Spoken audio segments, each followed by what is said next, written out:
అందరికీ నమస్తే అండి. జర్నలిస్టు శ్రావణి ఈవిడ వైసీపీ కార్యకర్త కన్నా ఎక్కువ ఫీల్ అయిపోతుంది. ఒకసారి ఆవిడ ఏం మాట్లాడిందో ఒకసారి చూపిస్తాను చూడండి. సొంత లాభాల కోసం ఏపీ సీఎం వద్దకు క్యూ కడతారో అదే సీఎంపై దాడి జరిగితే కనీస స్పందన లేని సినీ పెద్దలు. ఆవిడ వీడియో కూడా ఉందో ఒకసారి వినిపిస్తున్నాను చూడండి. మామూలుగా సినిమా వాళ్ళకి చాలా స్వార్థం ఎక్కువ అంటూ ఉంటారు. ఆ స్వార్థం ఏ స్థాయిలో ఉందో జగన్ పైన దాడి జరిగితే స్పందించకపోవటానికి నిదర్శనం అని వాళ్ళు మాట్లాడుతున్నారు. సినిమా ఇండస్ట్రీకి సంబంధించి ట్యాక్సుల విషయం పైన జగన్ కావాలి, బెనిఫిట్ షోల కోసం అడిషనల్గా బెనిఫిట్ షోలు వేసుకోవాలి అంటే జగన్ కావాలి. అలాగే పెద్ద సినిమా ప్రొడక్షన్ కాస్ట్ పెరిగింది, భారీ బడ్జెట్లో ఈ సినిమా తీసాము, మాకు ఆదాయం పెంచుకోవటానికి టికెట్ల రేట్లు పెంపుదలకి మీరు ఒక సర్క్యులర్ ఇవ్వండి, జీవో ఇవ్వండి అని చెప్పి హెల్ప్ అడగడానికి జగన్ కావాలి. ఇండస్ట్రీ బాగా యాక్ట్ చేస్తున్నావు కానీ ఎంత తీసుకున్నావు? ఇప్పుడు జగన్మోహన్ రెడ్డి ప్రాబ్లం క్రియేట్ చేసి సినీ పెద్దలందరినీ కూడా తన కాళ్ళ దగ్గరికి వచ్చేటట్టు చేసుకొని ప్రాబ్లం క్రియేట్ చేసింది జగన్మోహన్ రెడ్డి. దాన్ని ఏదో సాల్వ్ చేసినట్టు నటించింది జగన్మోహన్ రెడ్డి కాదా? పక్క రాష్ట్ర సినీ పరిశ్రమలని ఆ రాష్ట్ర ప్రభుత్వాలు ఇబ్బంది పెట్టాయా?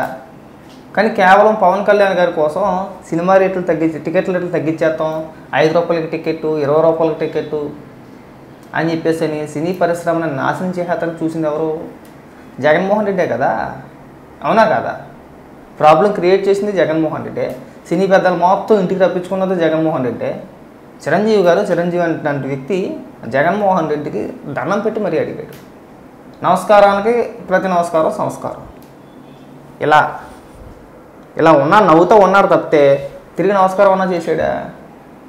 లేదు. సరే నువ్వు ఇంకా మాట్లాడుతున్నావు కదా, మాట్లాడితే క్లియర్గా చెప్తా. ఎక్స్పాన్షన్లో మాకు భూములు ఇవ్వండి, లేదంటే మాకు సపోర్ట్ చేయండి ప్రభుత్వం నుంచి అంటే ఆ సపోర్ట్ చేయించుకోవడానికి జగన్ కావాలి. జగన్ గారు చేస్తున్న ప్రచారంలో వ్యక్తిగతంగా తన పైన దాడి జరిగితే మాత్రం సినిమా వాళ్ళెవరికి జగన్ అవసరం లేదు. తన పైన రాళ్ళ దాడి జరిగితే కనీసం స్పందించడానికి సినిమా వాళ్ళెవరికి కనీసం ఒక ట్వీట్ కూడా చేయాలనిపించలేదు. సపోర్ట్ చేయాల్సిన మినిమం కర్టసీ మెసేజ్ కూడా సినిమా వర్గాల నుంచి లేకపోవడం అత్యంత హేయమైనదిగా మనం చూడొచ్చు.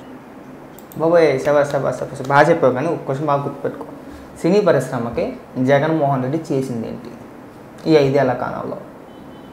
ఒక 2 నిమిషాలు చెప్పుంటే బాగుండేది. అది కూడా సినీ పరిశ్రమకి జగన్మోహన్ రెడ్డి గారు ఎంత మేలు చేశారయ్యా అని చెప్పేసి అది మనం వెళ్ళాం. అయినా స్పందించకపోవడం అనేది ఎవరిష్టం వాళ్ళది. ఎవరి వ్యక్తిగత అభిప్రాయాలు వాళ్ళకు ఉంటాయి. దేనిపైన స్పందించాలి, దేనిపైన స్పందించకూడదు అనేది వాళ్ళ నిర్ణయాలు వాళ్ళకు ఉంటాయి. దాన్ని బట్టే స్పందిస్తారు. ఇప్పుడు స్పందించకపోవడానికి కారణం కూడా గతంలోని కోడికత్తి డ్రామా వేసాడన్న, అది ఫేక్ డ్రామా అని చెప్పేసి అందరికీ అర్థమైపోయింది. ఇప్పుడు కూడా అంతే, తన పైన తానే రాళ్ళ దాడి. ఎవరో స్పందించలేదంటే ఎందుకు స్పందించాలి? అంటున్నా. మన ఏదైనా పీకింది ఏమైనా ఉందా? సినీ పరిశ్రమకి ఏమైనా చేసింది ఏమైనా ఉందా? లేదు. దాన్ని కూడా సర్వనాశనం చేసేద్దామని చెప్పి చూశాడు కదా, చూసాడే చూడలేదా? మరి అలాంటి వ్యక్తికి ఎందుకు సపోర్ట్ చేస్తారు అని వాళ్ళు ఎందుకు స్పందించాలి? మొత్తం అందరి ఫోటోలు వేసేసి మీరు అసలు మనుషులేనా? జగన్మోహన్ రెడ్డిని రాయిచ్చు కొడితే మీరు స్పందించరా? వాళ్ళు స్పందిస్తారని చెప్పి నీకు చెప్పారా? సినీ పరిశ్రమకి జగన్మోహన్ రెడ్డికి ఏంటమ్మా సంబంధం? ఏం సంబంధం? ఇలాంటి పేమెంట్ తీసుకుని మాట్లాడమాక అక్కాయ, మనకి సెట్ కాదు.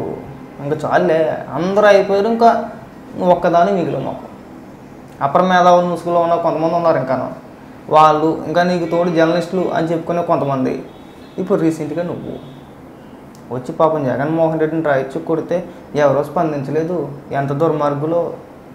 జగన్మోహన్ రెడ్డి పైన జగన్మోహన్ రెడ్డి దాడి చేయించేసుకుంటే ఎవడో స్పందించడమ్మా? ఎవడో స్పందించడు.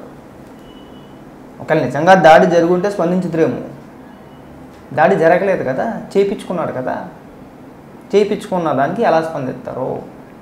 అంటే ఈ యాక్టింగ్లన్నీ గతంలో చూస్తారు కదా ప్రజలు. నీకు అర్థం కావట్లేక ఈ దాడులు, కోడికత్తి డ్రామాలో కోడికత్తితో పొడిపించుకోవడాలు, రాళ్ళతో కొట్టించుకోవడాలు, బాబాయ్ గొడవల పోట్లు, ఇవన్నీ కూడా చూస్తారు కదా ప్రజలు. మీరు ఎన్ని డ్రామాలు అన్నా కానీ క్లియర్గా అర్థమైపోతాయి. వాళ్ళే చేయించుకున్నారు సింపతి కోసం, అధికారం కోసం, సింపతి కోసం. ఎలక్షన్ మూమెంట్లో ఇలాంటి స్టంట్లన్నీ మామూలేలే అని ప్రజలకు ఒక క్లారిటీ ఉంది. వాళ్ళకి ఆ క్లారిటీ ఉన్నప్పుడు స్పందించరు, చూస్తూ ఉంటారు అంతే. అలా అని చెప్పేసి జగన్మోహన్ రెడ్డికి వ్యతిరేకంగా ఏమీ పోస్టులు వేయలేదు కదా. ట్వేటాలే. అక్క ఇంక ఈ పేమెంట్ తీసుకుని జర్నలిజం చేయమాక అక్క, అక్కడితో వదిలే, నీకే మంచిది అది కూడా.